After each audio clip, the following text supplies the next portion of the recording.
اعوذ باللہ من الشیطان الرجیم بسم اللہ الرحمن الرحیم السلام علیکم ورحمۃ اللہ وبرکاتہ۔ عزیزان محترم، آپ نے کبھی سوچا کہ امام زمانہ اجل اللہ فرجہ شریف سے ملاقات کا شرف کیسے حاصل ہو سکتا ہے؟ جس کتاب کا ہم تذکرہ کریں گے وہ ہے سید حسن ابتہی کی مشہور زمانہ ملاقات با امام زمان۔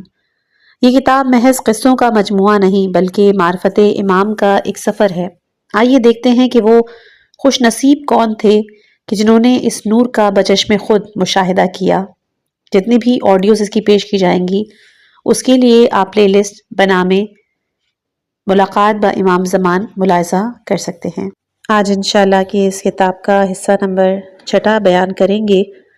چلتے ہیں کتاب کی حکایت نمبر 50 کی طرف۔ یہ واقعہ مفاتیح الجناح میں موجود ہے، مگر جن اسباب کی وجہ سے حاجی علی بغدادی کا واقعہ یہاں درج کیا اور انہی وجوہات کی بنا پر اس واقعے کو یہاں درج کر رہا ہوں۔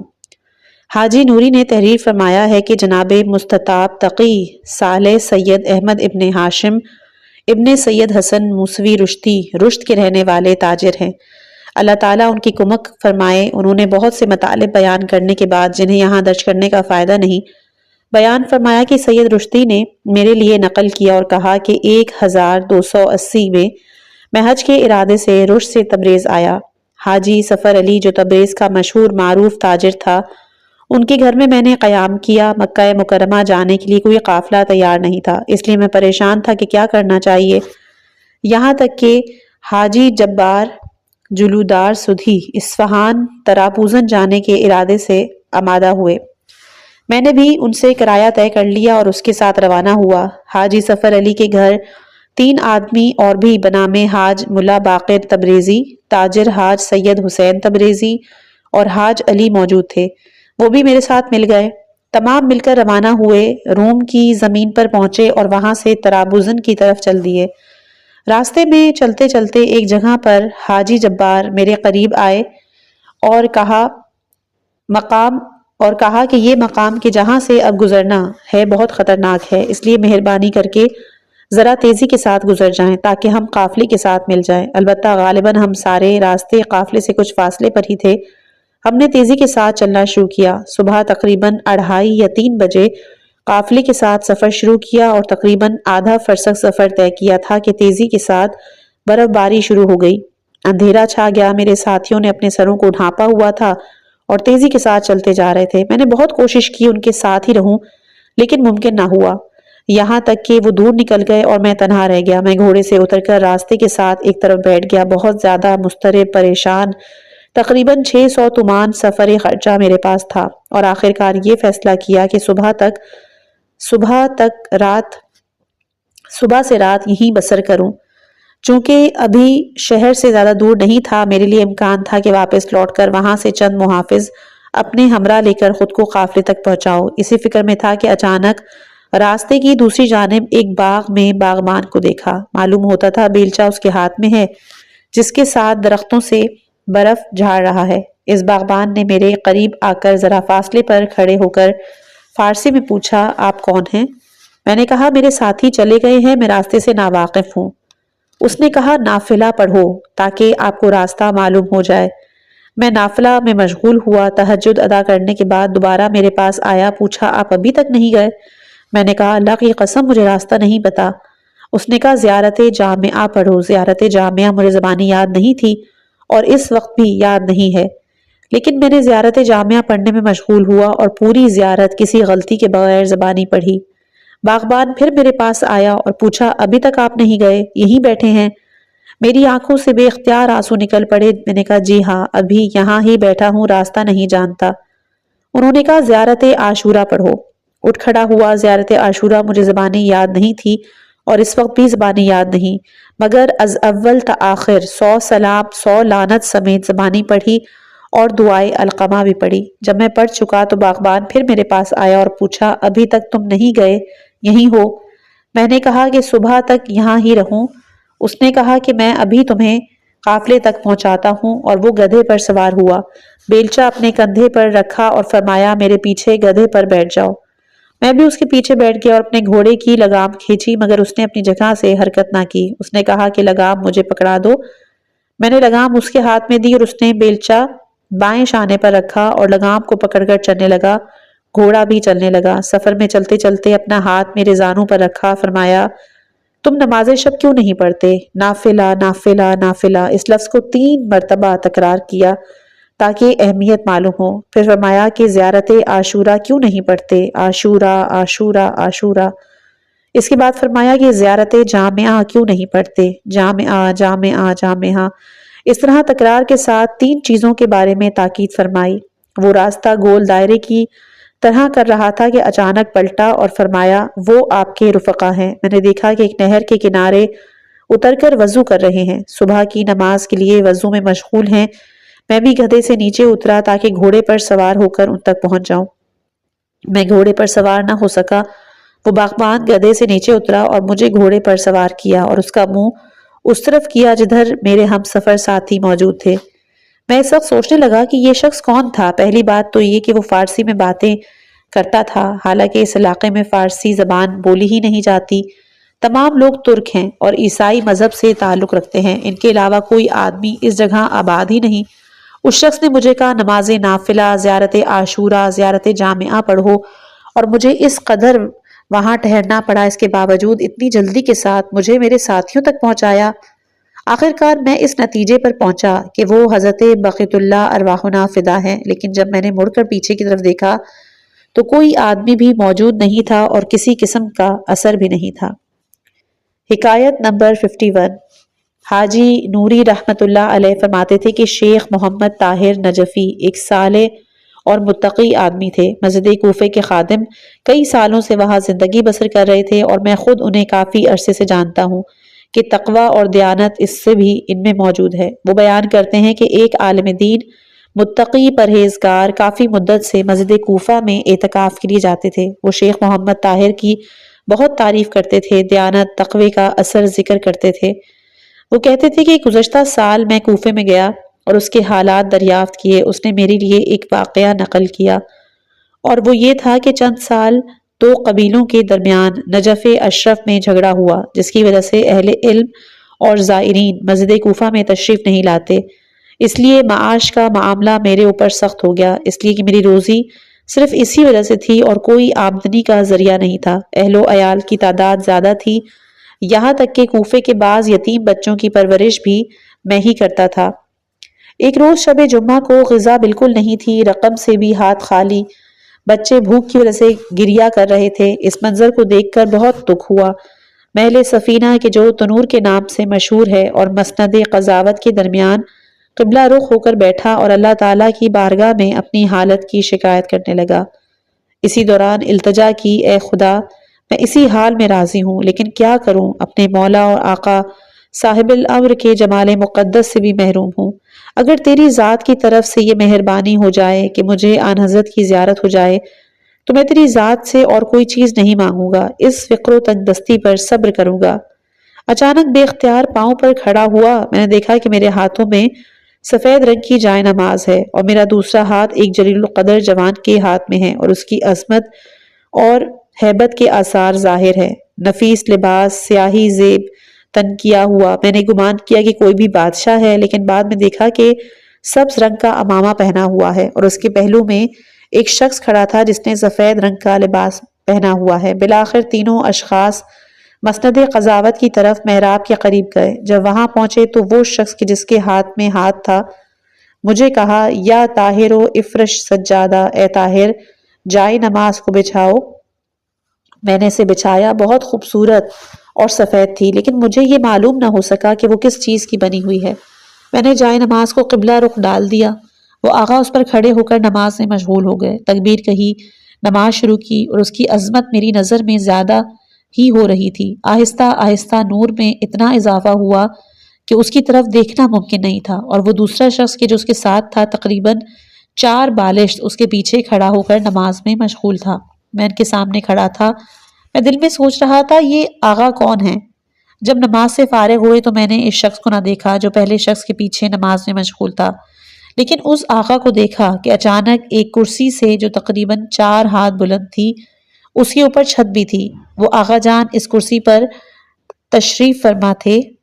وہ آقا جان اور وہ کرسی اور آغا جان کا وجود مقدس اتنا نورانی تھا کہ آنکھیں روشنی کی وجہ سے چندیا جاتی تھی۔ پھر مجھے فرمایا، اے طاہر، مجھے تو نے کون سے بادشاہوں میں سے گمان کیا؟ میں نے کہا، اے میرے مولا، آپ بادشاہوں کے بادشاہ اور عالم سید ہیں، آپ ان بادشاہوں میں سے نہیں۔ انہوں نے کہا، اے طاہر، تو اپنے مقصد کہ حضرت صاحب الزمان کی زیارت کو پا چکا ہے۔ اب آپ فرمائے کیا چاہتے ہیں؟ کیا ہم ہر روز آپ کی حمایت اور رعایت نہیں کرتے؟ آپ کے احوال اور اعمال ہر روز ہمارے سامنے پیش ہوتے ہیں۔ بالآخر آن حضرت نے مجھے وعدہ دیا کہ میری مالی حالت اچھی ہو جائے گی اور اس تنگ دستی سے نجات مل جائے گی۔ اسی دوران ایک آدمی مصیبت کار جسے میں پہچانتا تھا اور اس کے نام سے بھی واقف تھا، حضرت مسلم کے صحن کی طرف سے مسجد کوفہ میں داخل ہوا۔ اچانک میں نے دیکھا کہ آن حضرت کے وجود مقدس میں غضب کے آثار نمایاں ہوئے اور اس شخص کی طرف رخ کر کے کہا، اے فلاں، کہاں تک فرار اختیار کرے گا؟ مگر زمین ہماری ملکیت نہیں ہے؟ مگر آسمان ہماری حکومت میں نہیں ہے؟ زمین و آسمان میں ہمارے احکام جاری ہونے چاہیے اور تیرے لیے سوائے اس کے کوئی چارہ ہی نہیں ہے کہ ہمارے زیر تسلط رہے۔ پھر میری طرف رخ کیا اور مسکرا کے کہا، اے طاہر، تو نے اپنی حاجت پا لی ہے، اس کے علاوہ اور کیا چاہتے ہو؟ لیکن میں ان کی عظمت و جلال کے آثار کی وجہ سے بات کرنے کی طاقت ہی نہیں رکھ رہا تھا۔ پھر دوبارہ اسی طرح ارشاد کیا، مگر مجھ میں پھر بھی کچھ عرض کرنے کی جرت نہ تھی۔ میں اس قدر خوشحال تھا کہ میں بیان نہیں کر سکتا۔ اس وقت میں نے پلک جھپکنے سے پہلے اپنے آپ کو مسجد میں تنہا دیکھا۔ آن حضرت تشریف لے جا چکے تھے۔ جب مشرق کی طرف نظر کی تو دیکھا صبح نمودار ہو چکی تھی۔ شیخ طاہر بیان کرتے ہیں کہ اس دن سے لے کر آج تک الحمدللہ اس قدر رزق میں وسعت پیدا ہوئی ہے کہ اس کے بعد کسی وقت بھی یہ تنگدستی نہیں دیکھی۔ حکایت نمبر 52۔ کتاب وسائل الشیعہ اور چند دوسری علمی کتابوں کے مصنف مرحوم شیخ خرِ عاملی کتاب اثبات الہدایہ میں لکھتے ہیں کہ میں تقریباً 10 سال کا تھا کہ بیمار ہوا اور ایسی مرض میں مبتلا ہوا کہ حکیم ڈاکٹر علاج کرنے سے عاجز آ گئے۔ میرے عزیز رشتہ دار میری چارپائی کے ارد گرد جمع تھے اور میری موت کے انتظار میں۔ انہیں یقین ہو گیا تھا کہ یہ مر جائے گا، وہ رونے میں لگے ہوئے تھے۔ اس رات کے میں نے حضرت رسول خدا صلی اللہ علیہ وآلہ وسلم اور 12 اماموں کی زیارت کی۔ میں نے دیکھا کہ ارد گرد کھڑے ہیں۔ میں نے ان کی خدمت میں سلام عرض کی، ہر ایک کے ساتھ مصافحہ کیا۔ حضرت امام جعفر صادق علیہ السلام اور میرے درمیان ایک مذاکرہ ہوا کہ جو اس وقت یاد نہیں، لیکن مجھے اتنا یاد ہے کہ آن حضرت نے میرے حق میں دعا فرمائی، اور جس وقت میں نے حضرت امام ولی عصر ارواحنا العالمین اجل اللہ تعالی فرجہ الشریف کے ساتھ مصافحہ کیا تو میں نے روتے ہوئے عرض کی، اے مولا و آقا، میں ڈرتا ہوں کہ اس مرض کی وجہ سے فوت ہو جاؤں گا اور علم حاصل کرنے کا ارادہ پورا نہیں کر سکوں گا۔ آن حضرت نے فرمایا، نہ ڈرو، اس مرض سے تمہیں موت نہیں آئے گی، اللہ تعالیٰ آپ کو شفا عطا فرمائے گا، تمہاری بہت طویل زندگی ہوگی۔ آن حضرت کے ہاتھ مبارک میں ایک پانی کا برتن تھا، وہ انہوں نے مجھے دیا۔ میں نے اس سے پانی پیا تو فوراً مجھے شفا مل گئی، وہ بیماری کلی طور پر ختم ہو گئی۔ میرے عزیز رشتہ دار جو بیٹھے تھے انہوں نے تعجب کیا، سب کے سب حیران ہو گئے، یہاں تک کہ میں نے انہیں چند روز کے بعد اس واقعے سے آگاہ کیا۔ حکایت نمبر 52۔ حاجی نوری علیہ الرحمہ نے کتاب نجم الثاقب میں درج کیا کہ عالم جلیل صبر نبیل مجمع الفضائل فوائز شیخ علی رشتی زاہد متقی اور بہت بڑے عالم تھے، مرحوم شیخ مرتضیٰ انصاری کے شاگرد۔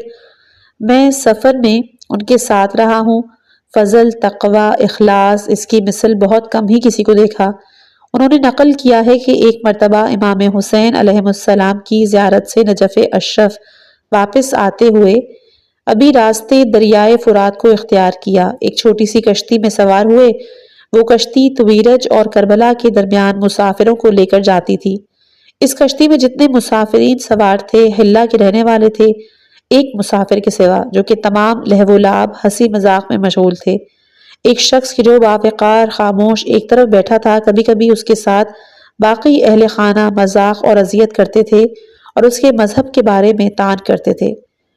حالانکہ غذا اور طعام اور سفر خرچ میں ایک دوسرے کے ساتھی تھے۔ میں بہت حیران ہوا، لیکن کشتی میں اس سے اس بارے میں کوئی سوال نہ کر سکا۔ آخرکار ایک ایسی جگہ پر پہنچے جہاں پانی بہت تھوڑا تھا، کشتی بھاری تھی، خطرہ تھا کہ کہیں مٹی پر بیٹھ نہ جائے، اس لیے ہم نے کشتی سے اتار دیا۔ دریائے فرات کے کنارے پیدل چل رہے تھے تو میں نے اس مرد باوقار سے پوچھا، آپ ان لوگوں کے ساتھ گزر کر رہے ہیں، وہ آپ کو کیوں اس طرح اذیت کرتے ہیں؟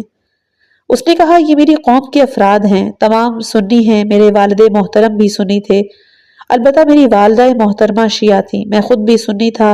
میں نے پوچھا، آپ کس طرح شیعہ ہوئے ہیں؟ اس نے کہا، میرا نام یاقوت ہے، میرا کاروبار ہلا کی پل کے نزدیک روغن فروشی تھا۔ چند سال قبل گھی خریدنے کے لیے چند ساتھیوں کے ساتھ ہلے کے اطراف میں گئے تھے۔ دیہاتوں چادر نشینوں سے گھی خریدنے کے بعد اپنے ساتھیوں کے ساتھ واپس پلٹا۔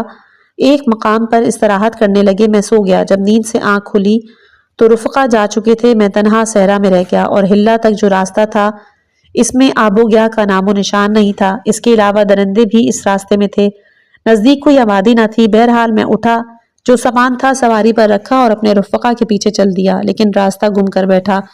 بیابان میں حیران و پریشان، پیاس کے علاوہ یہ خطرہ بھی تھا کہ درندے بھی میری طرف آئیں۔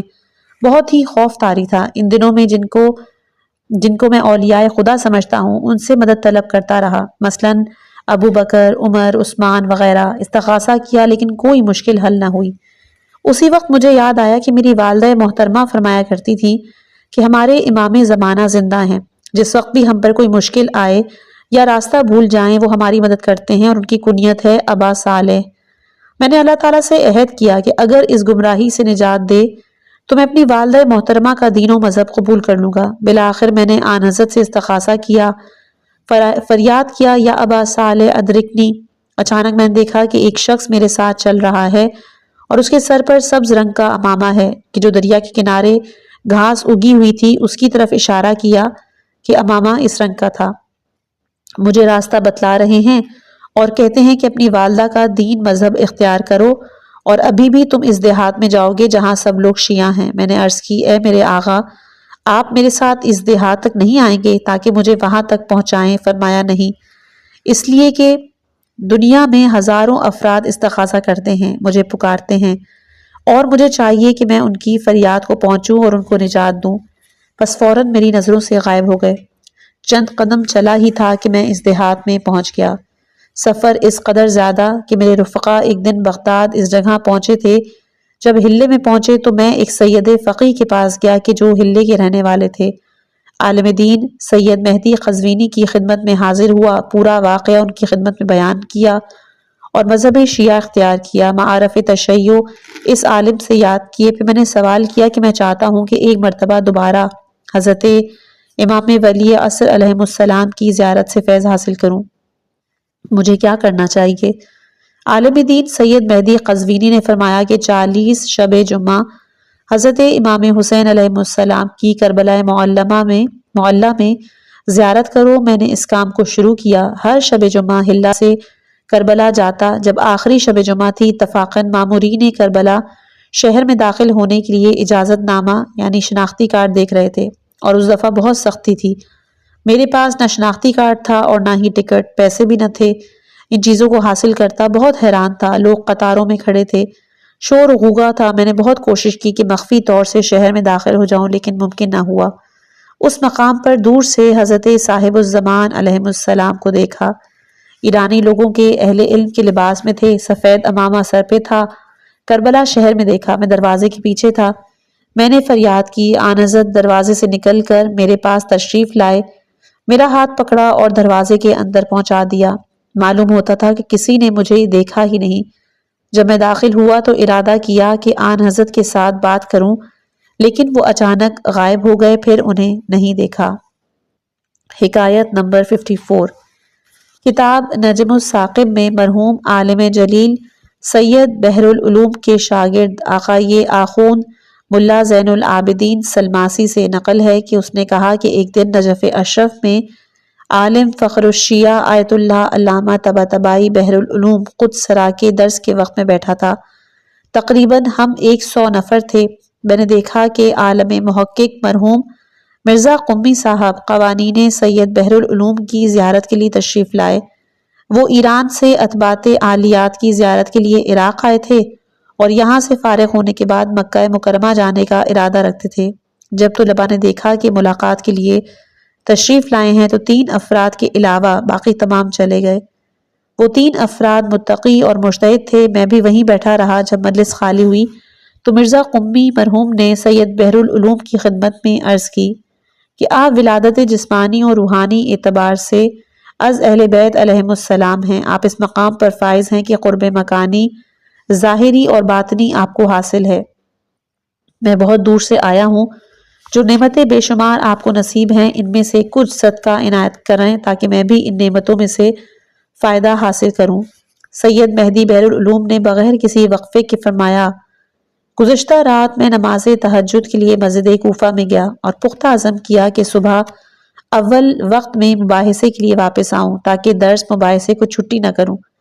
جب صبح میں مسجد سے باہر آیا تو دیکھا کہ معمول سے بہت زیادہ مسجد سہلہ میں جانے کا جذبہ موجود ہے، لیکن اپنے آپ کو ادھر جانے سے باز رکھا، صرف اس خوف سے کہ کہیں ایسا نہ ہو کہ درس کے وقت پر نہ پہنچ سکوں۔ لیکن میرا شوق لمحہ بلمحہ زیادہ ہی ہوتا جا رہا تھا۔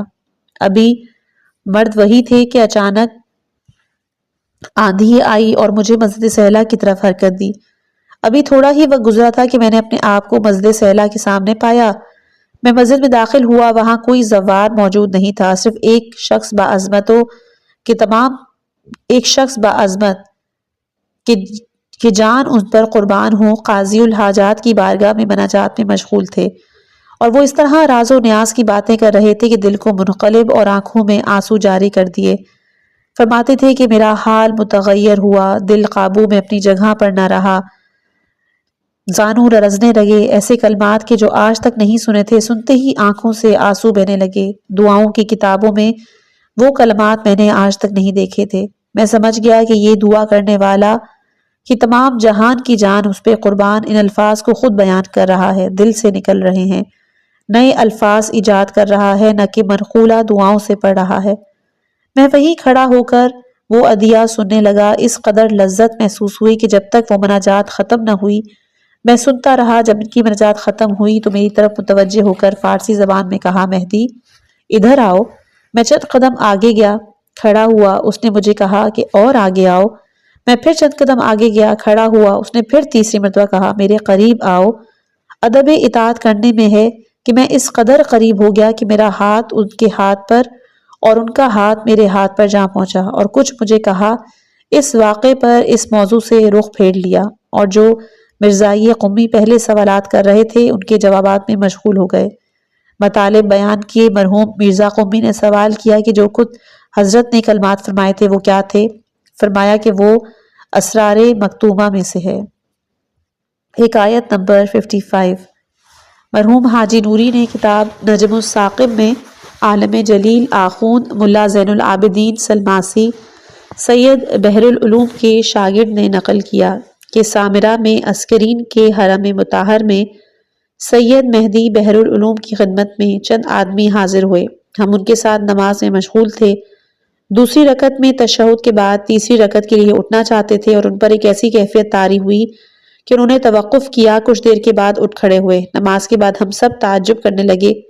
ہمیں معلوم نہیں تھا کہ اس بزرگ عالم نے دوران نماز کیوں توقف کیا، مگر کسی کے پوچھنے کی جرات ہی نہیں تھی کہ ان سے سوال کریں۔ جب مکان پر واپس آئے اور دسترخوان پر بیٹھے تو ایک سید نے مجھے اشارہ کیا کہ نماز میں ٹھہرنے کا سبب پوچھوں۔ میں نے کہا، آپ مجھ سے زیادہ ان سے قریب ہیں۔ سید بحر العلوم رضوان اللہ تعالی علیہ ہماری طرف متوجہ ہوئے، کہا، ایک دوسرے سے کیا کہہ رہے ہو؟ میں سب سے قریب تھا۔ میں نے عرض کی کہ یہ سید پوچھنا چاہتے ہیں کہ آپ نماز کے دوران جو ٹھہرے تھے اس کا سبب کیا تھا؟ فرمایا، میں جس وقت نماز میں مشغول تھا حضرت بقیت اللہ ارواحنا فدا اپنے والد بزرگوار کی زیارت کے لیے حرم مطہر میں داخل ہوئے۔ میں ان کا حسن و جمال دیکھ کر مبہوت ہو گیا اور وہ حالت مجھ پہ طاری ہو گئی، یہاں تک کہ آن حضرت حرم مطہر سے باہر تشریف لے گئے۔ حکایت نمبر 56۔ علامہ نوری علیہ الرحمہ نے کتاب نجم الثاقب میں درج کیا کہ سید جعفر ابن سید بزرگوار سید باقر قزوینی نے فرمایا، جو کہ صاحب کرامات تھے، میں اپنے والد بزرگوار کے ساتھ مسجد سہلہ میں جاتا تھا۔ جب مسجد کے قریب پہنچے میں نے والد محترم کی خدمت میں عرض کی، لوگ جو یہ کہتے ہیں کہ جو شخص بدھ کی 40 راتیں مسجد سہلہ میں بسر کرے حضرت امام ولی عصر علیہ السلام کی زیارت کرے گا۔ معلوم نہیں درست ہے یا نہیں۔ میرے والد بزرگوار غضبناک ہوئے، فرمایا صحیح کیوں نہیں ہے؟ اگر ایک چیز تو نہ دیکھے تو وہ درست ہی نہیں ہے۔ مجھے بہت ڈانٹا، یہاں تک کہ میں نے جو کچھ کہا تھا اس پر پشیمان ہوا۔ جس وقت ہم مسجد سہلا میں داخل ہوئے کوئی آدمی موجود نہیں تھا، لیکن جب والد محترم مسجد کے درمیان کھڑے ہوئے اور نماز استغاثہ پڑھی تو ایک شخص حضرت حجت علیہ السلام کے مقام کی طرف سے ان کے پاس آئے۔ میرے باپ نے انہیں سلام کیا، مصافحہ کیا۔ میرے والد بزرگوار نے مجھے فرمایا یہ کون ہے؟ میں نے کہا کیا یہ حضرت بقیت اللہ علیہ السلام ہیں؟ فرمایا پس یہ کون ہے؟ میں اپنی جگہ سے اٹھا اور اس کے پیچھے ادھر ادھر دوڑا، لیکن کسی کو بھی مسجد کے اندر یا باہر نہیں دیکھا۔ حکایت نمبر 57۔ مرحوم آیت اللہ آقا سید ابو الحسن اصفہانی ہمارے زمانے کے مشہور مراجع عظاموں میں سے گزرے۔ کئی مرتبہ حضرت بقیت اللہ ارواحنا فدا کی خدمت میں حاضر ہوئے، اور ان کے واقعات میں سے ایک واقعہ یہ بھی ہے کہ کتاب گنجینہ دانشمندان میں علامہ آقائی حاج سید محمد حسن میر جہانی سے نقل ہے کہ انہوں نے فرمایا کہ زیدی مذہب کے علماء میں سے ایک عالم بنام بحر العلوم یمن میں زندگی بسر کر رہے تھے، اور حضرت امام ولی عصر ارواحنا فدا کی وجود مقدس کے منکر تھے۔ اس وقت کے علماء مراجع عظام کو خطوط لکھے اور ان کے وجود مقدس پر دلیل طلب کی۔ علماء کرام نے اسے دلائل پیش کیے، مگر وہ مطمئن نہ ہو سکے، یہاں تک کہ اس نے مرحوم آیت اللہ آقا سید ابو الحسن اصفہانی کو خط لکھا اور جواب طلب کیا۔ مرحوم آیت اللہ اصفہانی نے جواب لکھا کہ اگر آپ نجف اشرف تشریف لائیں تو آپ کے سوال کا جواب زبانی دوں گا، لہٰذا بحر العلوم یمنی اپنے فرزند سید ابراہیم اور کچھ عقیدت مندوں کے ہمراہ نجف اشرف آئے۔ بحر العلوم مرحوم آیت اللہ اصفہانی کی خدمت میں پہنچے اور کہا کہ میں آپ کی دعوت کے مطابق اس قدر سفر طے کر کے آیا ہوں، جواب کا آپ نے وعدہ کیا، اس لیے ارشاد فرمائیں تاکہ استفادہ کروں۔ مرحوم آیت اللہ اصفہانی نے کہا کہ کل کی رات میرے گھر تشریف لائیں تاکہ آپ کے سوال کا جواب پیش کروں۔ بحر العلوم اور ان کا بیٹا مرحوم سید ابو الحسن اصفہانی کے گھر تشریف لے گئے۔ کھانا کھانے، موجود مقدس آن حضرت کے بارے میں مطالب بیان کرنے اور باقی مہمانوں کے چلے جانے اور آدھی رات گزرنے کے بعد مرحوم آیت اللہ اصفہانی نے اپنے خادم مشہدی حسین کو فرمایا کہ چراغ اٹھا لو۔ بحر العلوم اور اس کے بیٹوں کو فرمایا کہ چلیں تاکہ خود آن حضرت کو دیکھیں۔ آقا یہ میر جہانی فرماتے ہیں کہ ہم بھی وہاں موجود تھے، خواہش ظاہر کی کہ ان کے ساتھ جائیں، مگر آیت اللہ اصفہانی نے فرمایا کہ آپ نہ آئیں، صرف بحر العلوم اور ان کے بیٹے۔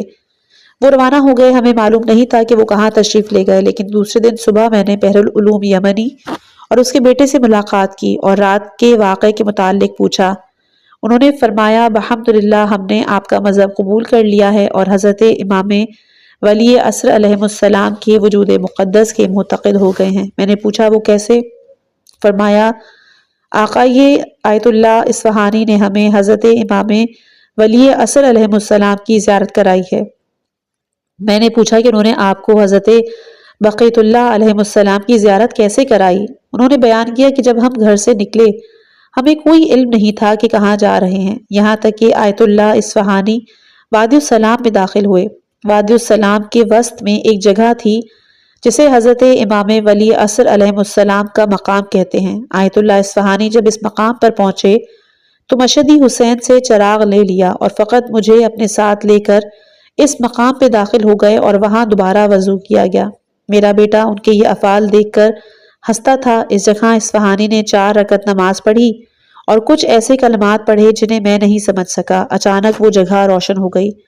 اس وقت بحر العلوم کا بیٹا بیان کرتا ہے کہ میں اس مقام سے باہر کھڑا تھا، میرے والد بزرگوار آیت اللہ اصفہانی اس مقام کے اندر تھے۔ چند منٹ کے بعد اپنے والد کی آواز سنی، ایک چیخ ماری اور غش کر گئے۔ میں نے قریب جا کر دیکھا آیت اللہ سید ابو الحسن اصفہانی میرے باپ کا شانہ مل رہے ہیں تاکہ ہوش میں آئیں۔ جب وہاں سے واپس لوٹے تو میرے والد نے کہا کہ میں نے حضرت امام ولی عصر علیہ السلام کی زیارت کی ہے، انہیں دیکھا ہے۔ آن حضرت نے مجھے فرمایا ہے کہ مذہب شیعہ اثنا عشریہ اختیار کرو، اس کے علاوہ مزید ملاقات کی خصوصیات نہیں بتائیں، اور چند دن قیام کرنے کے بعد واپس یمن چلے گئے اور اپنے 4 حضرات۔ حکایت نمبر 58۔ حاجی نوری رحمۃ اللہ علیہ نے کتاب نجم الثاقب میں تحریر کیا ہے کہ عالم جلیل فاضل حاجی ملا محسن اصفہانی کربلا کے مجاور تھے۔ عدل میں اس کی مثال کم ہی نظر آتی، امانت، دیانت، انسانیت میں مشہور، اس شہر کے پیش نمازوں میں سب سے زیادہ قابل اعتماد۔ انہوں نے بیان کیا کہ سید عالم عامل سید محمد تصیفی نقل کرتے ہیں کہ شبہ جمعہ میں سے ایک رات کو ایک طالب علم کے ساتھ میں مسجد کوفہ میں گیا، لیکن اس زمانے میں اس مسجد میں آمد و رفت کرنا بہت خطرناک تھا، اس لیے کہ اس کے اطراف میں چور بہت زیادہ رہتے تھے اور زائرین کی آمد و رفت بھی بہت کم تھی۔ جب ہم مسجد میں داخل ہوئے سوائے ایک طالب علم کے اور کوئی آدمی نہیں تھا اور وہ دعاؤں میں مشغول تھا۔ ہم مسجد کے اعمال میں مشغول ہوئے، مسجد کا دروازہ بند کیا، اس کے آگے اس قدر پتھر، اینٹیں، مٹی وغیرہ رکھی کہ ہم مطمئن ہو گئے کہ اب دوسرا کوئی شخص دروازہ کھول کر مسجد میں داخل نہیں ہوگا۔ میں اور میرا دوست قبلہ رخ ہو کر مسند قضاوت کی جگہ کے قریب بیٹھے عبادت اور دعا میں مشغول ہوئے۔ وہ طالب علم ایک نیک آدمی تھا، باب الفیل کے قریب بیٹھ کر روتی ہوئی آواز کے ساتھ دعائے کمیل پڑھنے میں مشغول تھا۔ ہوا بہت صاف تھی، چاند کامل تھا، چاند کی روشنی سے مسجد منور تھی اور مجھے معمول سے زیادہ اپنی طرف جذب کیا ہوا تھا۔ اچانک متوجہ ہوا کہ عجیب قسم کی عطر کی خوشبو آ رہی ہے، مسجد کو پر کر رکھا ہے، کستوری اور عنبر سے بھی بہترین خوشبو۔ اس کے بعد دیکھا کہ نور کی اتنی روشنی ہے کہ چاند کی روشنی بھی اس کے سامنے معمولی معلوم ہو رہی تھی۔ سورج کی طرح مسجد کی فضا کو روشن کر دیا۔ جو طالب علم بلند آواز سے دعائے کمیل پڑھنے میں مشغول تھا وہ خاموش ہو گیا، اس خوشبو اور نور کی طرف متوجہ ہوا۔ اسی دوران ایک شخص باعظمت اس دروازے سے داخل ہوا جسے ہم نے محکم بند کیا، اہل حجاز کے لباس میں شانے پر جائے نماز رکھا ہوا تھا اور مسجد میں داخل ہوا۔ نہایت وقار کے ساتھ حضرت مسلم علیہ السلام کے مقبرے کی طرف رخ کر کے جا رہا تھا۔ ہم بے اختیار اس کے حسن و جمال کی وجہ سے مبہوت ہو کے رہ گئے۔ ہمارے دل قابو میں نہ رہے۔ جب ہمارے قریب پہنچا اس نے سلام کیا۔ میرا رفیق اس قدر مبہوت کہ سلام کا جواب دینے کی بھی طاقت نہ تھی، لیکن میں نے زحمت کر کے کوشش کے ساتھ اس کے سلام کا جواب دیا۔ جب مسجد سے نکل کر حضرت مسلم علیہ السلام کے صحن میں داخل ہوا تو ہم اپنی پہلی حالت پر لوٹ آئے، اپنے مقام پر سوچنے لگے یہ شخص کون تھا، کہاں سے مسجد میں داخل ہوا۔ اپنی جگہ سے اٹھے حضرت مسلم کے صحن کی طرف روانہ ہوئے۔ ہم نے دیکھا کہ جو طالب علم وہاں موجود تھا اس نے اپنی قمیص پھاڑ دی اور ایسے گریہ کر رہا تھا جیسے کسی عورت کا بچہ مر گیا ہو۔ ہم نے پوچھا کیا ہوا ہے، تم اس طرح گریہ کر رہے ہو؟ اس نے کہا 40 راتیں جمعے کی ہو چکی کہ اس مسجد میں آیا ہوں۔ حضرت بقیت اللہ ارواحنا فدا کی زیارت کا شوق تھا، آج تک میری آرزو پوری نہیں ہوئی۔ آج کی رات آپ نے ملاحظہ فرمایا کہ آن حضرت تشریف لائے اور میرے سر کی طرف کھڑے ہو گئے اور فرمایا کہ تم کیا کر رہے ہو؟ میں ان کی عظمت و ہیبت کی وجہ سے زبان کو حرکت نہ دے سکا، زبان کھولنے کی جرت ہی نہ ہوئی، یہاں تک کہ وہ یہاں سے گزرے اور چلے گئے۔ جب ہم واپس آئے تو مسجد کا دروازہ ملاحظہ کیا اور ہم نے دیکھا کہ دروازے کے آگے ڈھیلے، پتھر، اینٹیں اسی طرح پڑی ہیں جس طرح کہ ہم نے رکھی تھیں اور انہیں کسی نے ہاتھ تک نہیں لگایا اور دروازہ بھی بند تھا۔ حکایت نمبر 59۔ مرحوم حاجی نوری رحمۃ اللہ علیہ اس کتاب نجم الثاقب میں تحریر کرتے ہیں کہ عالم فاضل شیخ باقر کاظمی آل طالب کے نام سے مشہور ہے۔ فاضل شیخ نے بیان کیا ایک شخص مومن بنام شیخ حسین رحیم کہ جو آل رحیم کے نام سے مشہور ہیں وہ بیان کرتے ہیں۔ اسی طرح اس واقعے کو عالم کامل فاضل عابد مصباح الاتقیاء شیخ طٰہٰ نے بھی نقل کیا کہ جو فعلاً ہندی مسجد میں پیش نماز ہیں، خاص اور عام کے لیے قابل اعتماد۔ انہوں نے بیان کیا کہ شیخ حسین رحیم پاک طینت آدمی، متدین افراد اور مقدسین میں سے ہیں۔ وہ ریوی مرض میں مبتلا تھے، کھانسی کے ساتھ خون باہر آتا تھا اور ان کے ساتھ عجیب قسم کی تنگ دستی میں مبتلا تھے، اتنے غریب کہ روزانہ کی قوت بھی نہیں رکھتے تھے۔ غالباً نجف اشرف کے ارد گرد بادیہ نشینوں کے پاس جاتے تھے اور ان سے غذا تیار کرنے کے لیے کچھ نہ کچھ چیز مانگ کر لے آتے۔ اس مجبوری اور بیماری کی وجہ سے کنوارے ہی تھے، شادی شدہ نہیں تھے، ابھی جوان تھے اور ہمسائے کی ایک لڑکی کی محبت ان کے دل میں بیٹھ گئی۔ چونکہ وہ مریض اور فقیر تھے اس لیے اسے لڑکی کا رشتہ نہیں دیتے تھے، اس وجہ سے بہت ہی زیادہ مغموم اور پریشان۔ یہ مصائب و آلام یعنی فقر و مرض اور لڑکی کا عشق اس پر اس قدر گرا تھا کہ ارادہ کیا کہ نجف جا کر قضائے حوائج کے لیے عمل انجام دیں، اور وہ یہ عمل ہے کہ بدھ کی 40 راتیں مسجد کوفہ میں گزارے۔ اس ذریعے سے حضرت بقیت اللہ علیہ السلام کی خدمت میں حاضر ہو کر اپنی حاجات اور مرادیں پالے گا۔ بالآخر 40 راتیں بدھ کی اسی طرح بسر کی۔ مرحوم شیخ باقر کاظمی نے بیان کیا کہ شیخ حسین خود کہتا تھا کہ میں بدھ کی 40 راتیں مسجد کوفہ میں گیا، نہایت کوشش کے ساتھ جاتا تھا تاکہ کسی رات کو ناغہ نہ ہو جائے۔ آخری 40ویں رات سردیوں کے موسم کی رات تھی، بادل اور اندھیرا تھا، تیز ہوا اور آہستہ آہستہ بارش ہو رہی تھی۔ میں مسجد کوفہ کی طرف گیا، چونکہ سینے سے خون آتا تھا اور اسے روکنے کے لیے کوئی وسیلہ نہ تھا، اس لیے مسجد کے باہر ہی مسجد کے دروازے کے ساتھ ایک دکان تھی جہاں بیٹھ گیا۔ اتفاق سے کوئی ایسا کپڑا بھی نہیں تھا کہ جو اپنے بدن پر لپیٹ کر سردی سے بچا سکتا، صرف تھوڑا سا قہوہ ہمراہ تھا۔ آگ روشن کی ہوئی تھی تاکہ چند پیالی قہوہ پی سکوں۔ ارد گرد کوئی آدمی نہ تھا، معمول سے زیادہ دل تنگ تھا، غصہ بہت زیادہ ہو چکا تھا، میری آنکھوں میں دنیا تاریک تھی، دل میں یہی تھا کہ خدایا 40 راتیں یہاں آیا ہوں، میں نے ابھی تک کسی کو نہیں دیکھا، نہ ہی کوئی چیز ظاہر ہوئی، میری حاجات بھی پوری نہیں ہوئی، اس قدر رنج و الم اور مشقت بھی اٹھائی۔ کتنی ایسی راتیں تھیں کہ خوف و خطر کے باوجود میں نے اپنے آپ کو اس مسجد تک پہنچایا مگر کوئی خبر نہیں۔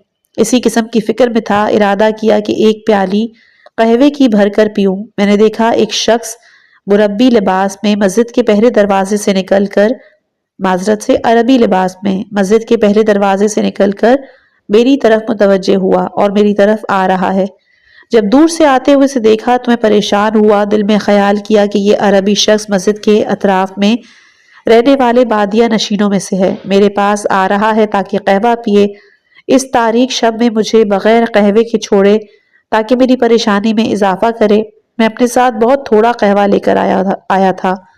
بہرحال اس نے میرے قریب پہنچ کے سلام کیا، میرا نام بھی لیا اور میرے سامنے بیٹھ گیا۔ میرے نام سے واقف تھا اس لیے میں نے تعجب کیا، چونکہ میں نے اسے بالکل نہیں دیکھا تھا، دل اطراف میں رہنے والوں میں سے ہوگا، میں وہاں جاتا رہتا تھا، ان کے پاس مہمان بن کے رہتا تھا۔ یہی خیال کرتے ہوئے ان سے پوچھا کہ آپ عرب کے کون سے قبیلے سے ہیں؟ اس نے کہا کہ میں ان میں سے بعض قبیلوں سے ہوں۔ اس کے بعد میں نے ایک ایک کر کے ہر ایک قبیلے کا نام لیا، نجف اشرف کے ارد گرد جتنے بھی قبائل آباد تھے۔ سوال کیا، میں نے پوچھا آپ فلاں قبیلے سے ہیں؟ اس نے کہا میں ان میں سے نہیں۔ میں نے غصے میں آ کر اس سے مذاق کیا اور پوچھا تو تریتری ہے؟ اور یہ لفظ ایسا تھا کہ جس کا کوئی معنی نہیں تھا، اور میں نے یہ لفظ ناراحتی کی وجہ سے اسے کہا تھا، لیکن وہ ناراض نہ ہوا، مسکرا کر کہا کہ تجھ پر کوئی رنجش نہیں ہے، جس قبیلے سے بھی تعلق رکھتا ہوں، آپ فرمائیں یہاں کس لیے تشریف لائے ہیں؟ میں نے کہا تیرے لیے کوئی فائدہ نہیں کہ تجھے معلوم ہو جائے کہ میں یہاں کیوں آیا۔ اس نے کہا کہ اگر تو مجھے بتا دے کہ کس کام کے لیے آیا ہے تو تیرا اس میں کیا نقصان؟ میں اس کے حسن خلق اور خوب گفتگو کرنے سے تعجب کرنے لگا اور اس کے اس انداز سے خوش ہوا۔ جس قدر وہ زیادہ گفتگو کرتا تھا میری محبت ان کے ساتھ آہستہ آہستہ زیادہ ہوتی جاتی، یہاں تک کہ میں نے تمباکو اٹھایا اور چلم تیار کر کے اسے پیش کی۔ اس نے کہا کہ تم خود پیو، میں نہیں پیوں گا۔ اس کے بعد ایک قہوے کی پیالی اسے پیش کی، اس نے مجھ سے لے کر صرف لب لگا کر مجھے دے دی اور کہا تم اسے پی لو۔ میں نے اسے پکڑا اور پی لیا، لیکن آنن فانن اس کی محبت میرے دل میں زیادہ ہو رہی تھی۔ میں نے اسے کہا کہ اے بھائی، اللہ تعالیٰ نے تجھے آج کی رات میرے پاس پہنچایا ہے تاکہ میرا مونس بنے، کیا تو میرے ساتھ آئے گا؟ مل کر چلیں، حضرت مسلم کی قبر کے پاس بیٹھیں۔ اس نے کہا جی ہاں میں آؤں گا، لیکن بات یہ ہے کہ تو اپنے دل کی بات مجھے بتائے۔ میں نے کہا اے بھائی، جو کچھ میرے ساتھ گزرا ہے وہ آپ کو سناؤں گا۔ میں ایک غریب اور نادار آدمی، جس دن سے میں نے اپنے آپ کو دیکھا اس وقت سے آج تک تندرست ہی ہوں، اس کے علاوہ چند سال سے بیمار ہوں، سینے سے خون آتا ہے، اس کے علاج کا علم نہیں، بیوی بھی کوئی نہیں، اپنے محلے میں ایک لڑکی سے محبت پیدا ہوئی مگر وہ مجھے نہیں دیتے۔ ان حالات میں ایک عالم نے مجھے کہا کہ اگر تو اپنی حاجات اور مرادیں حاصل کرنا چاہتا ہے تو مسجد کوفہ میں بدھ کی 40 راتیں شب بیداری کرو، حضرت صاحب الزمان علیہ السلام سے استغاثہ کرو، ان راتوں میں تو آن حضرت کی بارگاہ میں حاضر ہوگا، ان سے اپنی حاجات بیان کرنا۔ آج 40ویں اور آخری رات ہے، کوئی چیز نہیں دیکھی، اس قدر زحمت اٹھائی، کسی چیز کی طرف متوجہ نہیں ہوا، اور یہی میری حاجات ہیں۔ اس نے کہا کہ سینہ تیرا ٹھیک ہو جائے گا اور وہ لڑکی بھی بہت جلد تجھے مل جائے گی، مگر تنگ دستی اسی طرح رہے گی یہاں تک کہ دنیا سے جائے۔ اس نے اس قدر اس انداز میں گفتگو کی مگر میں توجہ نہ ہوا۔ میں نے اسے کہا کہ حضرت مسلم کی قبر کے پاس نہیں جائیں گے؟ اس نے کہا اٹھو چلیں، وہ میرے آگے چلا، میں بھی ان کے پیچھے روانہ ہوا۔ جب مسجد میں داخل ہوئے اس نے مجھے کہا 2 رکعت نماز ہدیہ مسجد نہیں پڑھیں گے؟ میں نے کہا کیوں نہیں؟ وہ میرے آگے کھڑا ہوا اور میں بھی اس کے پیچھے تھوڑے سے فاصلے پر کھڑا ہو کر نماز میں مشغول ہوا۔ جس وقت میں سورہ حمد پڑھ رہا تھا میں اس کی طرف متوجہ ہوا، ایسی قراءت میں مشغول تھا کہ تاحال ایسی قراءت نہیں سنی۔ میں نے دل میں کہا کہ شاید وہ حضرت صاحب الزمان علیہ السلام ہی ہوں۔ نماز کی حالت میں تھا لیکن ایک عظیم نور اس کے ارد گرد احاطہ کیے ہوئے تھا جس کی وجہ سے میں دیکھ نہیں سکتا تھا۔ میں ان کی قرأت سن رہا تھا، میرا بدن لرز رہا تھا، چاہتا تھا کہ نماز کو توڑ دوں مگر آن حضرت کے ڈر کی وجہ سے نہ توڑی۔ جس طرح بھی ہو سکا نماز کو تمام کیا، لیکن نماز کے بعد دیکھا کہ وہ نور اوپر کی طرف چلا گیا اور میں گریہ کرنے لگا اور مسجد سے باہر جو آن حضرت کی شان میں گستاخی اور بے ادبی کی تھی اس کی معذرت کرنے لگا۔ اور میں نے کہا اے میرے آقا، آپ نے مجھے وعدہ دیا تھا حضرت مسلم کی قبر کے پاس چلیں۔ جب یہی لفظ کہہ رہا تھا میں نے دیکھا کہ وہ نور حضرت مسلم علیہ السلام کی قبر کی طرف چل پڑا، میں بھی اس کے پیچھے چلا۔ حضرت مسلم کی قبر کے گنبد کے نیچے وہ نور فضا میں کھڑا ہو گیا، وہ اس جگہ پر تھا اور میں گریہ اور زاری میں مشغول، یہاں تک کہ صبح ہو گئی اور وہ نور آسمان کی طرف چلا گیا۔ اس کے بعد میرا سینہ بالکل ٹھیک ہو گیا۔ کچھ دنوں کے بعد وہ لڑکی بھی مجھے مل گئی، لیکن فقر ابھی تک اپنی جگہ پر موجود تھا۔ حکایت نمبر 60۔ 10 پھول ہیں باعظمت اور بافضیلت بہت لوگ تھے، ان میں سے ایک محمد علی جولاہا۔ اس کے بارے میں ایک قصہ مشہور ہے کہ جو 24 سال قبل 10 پھول میں اس شہر کے دانش مندوں میں سے قابل اعتماد افراد سے سنا اور بعد میں کتاب الشمس الطالعہ اور کتاب شیخ انصاری کی زندگی کی شرح میں اس میں بھی دیکھا۔ انہوں نے نقل کیا کہ آقائی حاج محمد حسین تبریزی ایک قابل احترام تاجر تبریز کا رہنے والا تھا اور اس کی اولاد نرینہ نہیں تھی۔ جتنے بھی مادی مسائل تھے ان سے استفادہ کیا، جس حد تک علاج ممکن تھا وہ بھی کیا، لیکن پھر بھی مراد پوری نہ ہوئی۔ وہ کہتا ہے میں نجف اشرف کے لیے گیا اور حاجت روائی کے لیے مسجد سہلہ میں گیا۔ استغاثہ امام زمان علیہ السلام کی رات کو ظاہراً آن حضرت کو دیکھا۔ آقا و مولا نے فرمایا کہ محمد علی جولاہے کے پاس 10 پھول میں جا کر اپنی حاجت بیان کرو تاکہ تو اپنی مراد پائے۔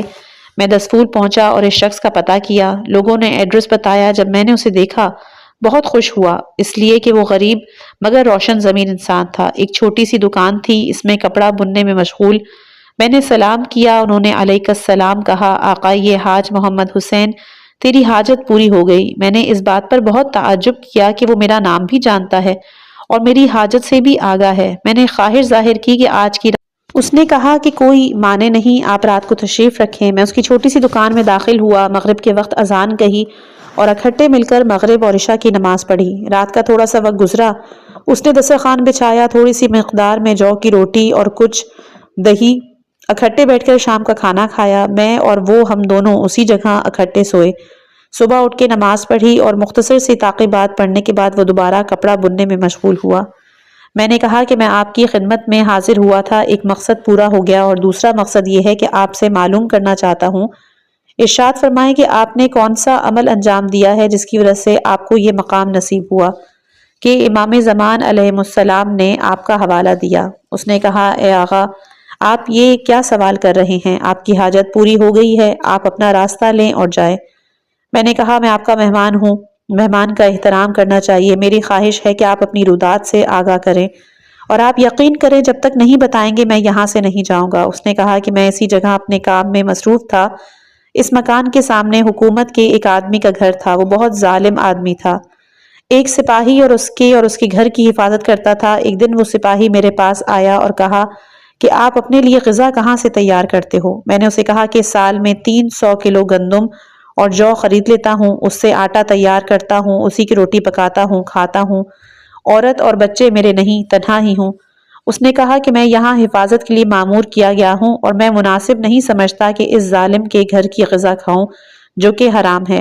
اگر آپ کے لیے مجبوری نہ ہو تو آپ میرے لیے بھی 300 کلو جو خرید لیں اور ہر روز 2 عدد روٹی تیار کر دیں، میں آپ کا بہت شکر گزار ہوں گا۔ میں نے اس کی یہ بات قبول کر لی۔ وہ ہر روز آتا تھا اور مجھ سے 2 عدد روٹیاں لے جاتا۔ ایک دن میں نے روٹیاں تیار کی اور اس کا انتظار کرتا رہا، لیکن وقت گزر گیا اور وہ نہ آیا۔ میں گیا اور اس کے بارے میں پوچھا، لوگوں نے بتایا کہ وہ بیمار ہے۔ اس کی عیادت کے لیے میں گیا، میں نے اس سے کہا کہ آپ اجازت عنایت فرمائیں تاکہ میں کوئی حکیم یا ڈاکٹر لے آؤں؟ اس نے کہا ضروری نہیں، میں آج کی رات مر جاؤں گا، آدھی رات کے وقت اگر کوئی آدمی تیرے پاس آ کر میری موت کی خبر دے تو آپ یہاں تشریف لائیں اور جو کچھ آپ کو کہا جائے اس پر عمل کریں، اور باقی بچا ہوا آٹا تیری ملکیت ہے۔ میں چاہتا تھا کہ رات اس کے پاس رہوں لیکن مجھے اجازت نہ ملی اور میں اپنی دکان میں چلا آیا۔ آدھی رات کے وقت مجھے معلوم ہوا کہ کوئی آدمی دکان کا دروازہ کھٹکھٹا رہا ہے، کہتا ہے محمد علی تشریف لاؤ۔ میں باہر نکلا، ایک آدمی کو دروازے پر دیکھا جسے میں نہیں پہچانتا تھا۔ اکٹھے مسجد آئے، میں نے دیکھا وہ سپاہی فوت ہو گیا، وہاں اس کا جنازہ پڑا ہے اور 2 آدمی اس کے پاس کھڑے ہیں۔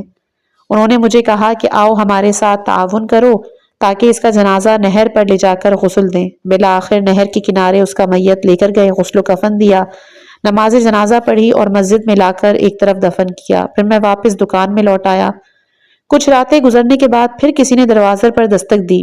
دکان سے باہر نکلا، ایک آدمی دروازے پر موجود تھا۔ اس نے کہا آغا جان آپ کو بلاتے ہیں، میرے ساتھ چلو تاکہ آغا کی خدمت میں پہنچے۔ میں نے اس کے حکم کی اطاعت کی، ساتھ چل پڑا۔ ہم ایک بیابان میں پہنچے جو فوق العادہ روشن تھا، چاند کی آخری 14ویں کے چاند کی طرح روشن تھا۔ اس طرح یہ دیکھ کر مجھے تعجب ہوا۔ کچھ دیر کے بعد اس صحرائی نور کے دسفول کے شمال میں واقع ہوا تھا، اس کے پاس پہنچے۔ دور سے چند اشخاص دکھائی دیے، ایک آدمی کھڑا ہوا ہے، باقی دائرے کی صورت میں ایک آدمی کے ارد گرد بیٹھے ہیں۔ جو آدمی ان کے درمیان بیٹھا تھا وہ بہت زیادہ باعظمت تھا۔ میں سمجھ گیا کہ وہ حضرت صاحب الزمان عجل اللہ فرجہ شریف ہیں۔